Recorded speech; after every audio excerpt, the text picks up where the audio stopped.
ইরানে ইসরায়েল যুক্তরাষ্ট্রের হামলার পার হলো 16 দিন। একদিকে তেহরানের বিভিন্ন স্থানে হামলাও অব্যাহত রেখেছে ওয়াশিংটন, তেল আবিব, অন্যদিকে পাল্টা হামলা চালিয়ে যাচ্ছে ইরান।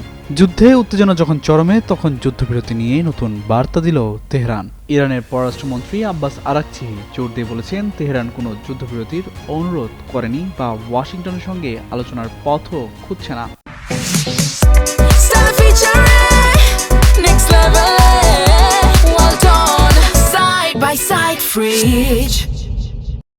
যুক্তরাষ্ট্রের সঙ্গে চলমান সংঘাতের মধ্যে ইরান নিজের আত্মরক্ষা অব্যাহত রাখবে। সিবিএস নিউজকে দেওয়া এক মন্তব্যে আরাকচি বলেন, প্রেসিডেন্ট ডোনাল্ড ট্রাম্প যতক্ষণ না বুঝতে পারছেন যে এটি একটি অবৈধ ও বিজয়হীন যুদ্ধ, ততক্ষণ এটি চালিয়ে যাওয়া হবে।